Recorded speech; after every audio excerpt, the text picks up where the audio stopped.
the goal first and foremost was to see if I could do it, to see if I could start my own company and do things a little differently and help our customers in a new and unique way. When we started, of course, I had been in the business for quite some time, working for both the government initially and then for another government contractor. I saw that you could reap significant rewards by doing your own thing as well as if you take the risk, and I was prepared to take the risk. Why did I decide to go into business with Bob Elseth and Kevin Mills? Part of it was because we were such a great team. We worked so well together. Each of us brought something to the equation that the other didn't have. And together we were much more powerful, much more effective than we were as individuals. When Bob, Maria, and I decided to start the company, we sat in Bob's living room. Bob really only wanted to commit to 7 years. And I told him that I wasn't going to do this unless he was going to commit to at least 10. He actually wanted to work part-time and coach his kids' soccer team. Our first major accomplishment was our first contract. That was our biggest accomplishment. That really kind of set the stage, taught us a lot, and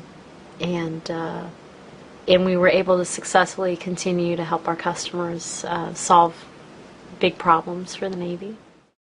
Our first subcontract, and then subsequent to that, the first person we ever got to hire, which was Ed Killebrew, Bruce Case, and a woman by the name of Brooke Raymond, who was Brooke Ramos at the time. So that was the 3 instances in the first year that occurred that were really kind of cool.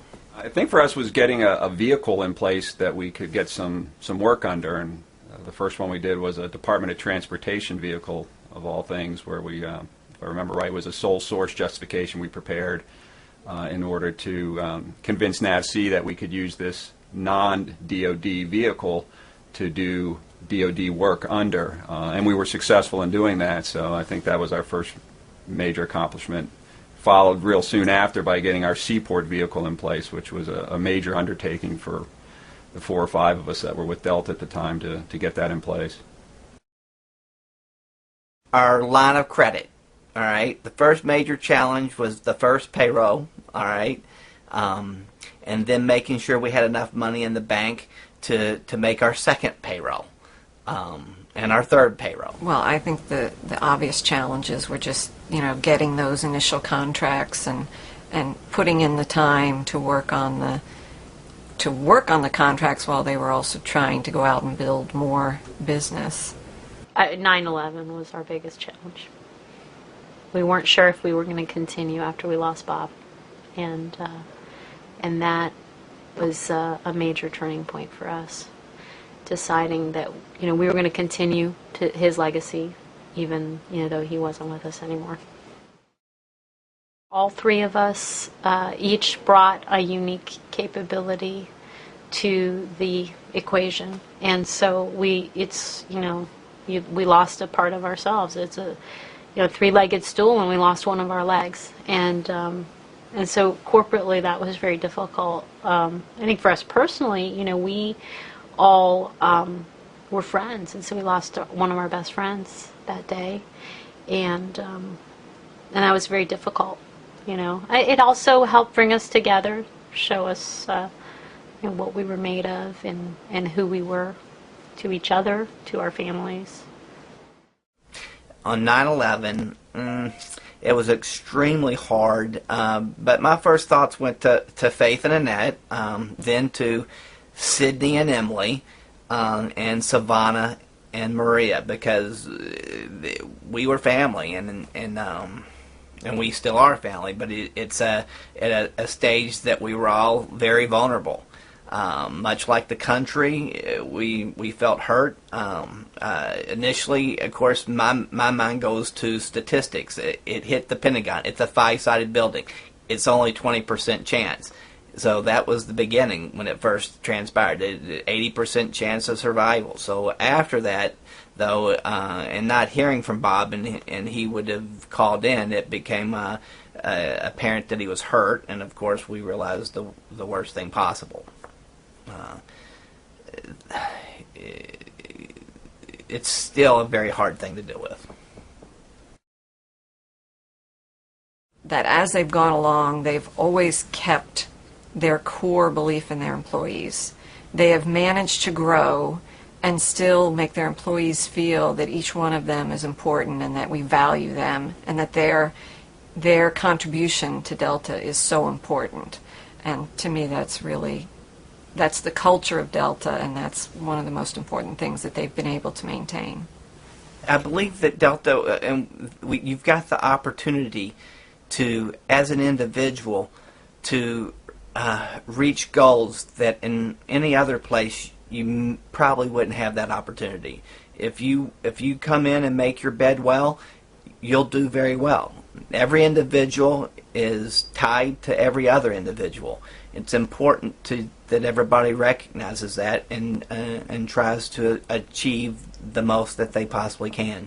The Delta culture is about family. It's about partnership. It's about people helping each other. It's about people working hard to do the right thing for the government. I had lunch with someone yesterday, and we were talking about the business. It was someone who's getting ready to retire from the military, and he said, well, you work for the good guys.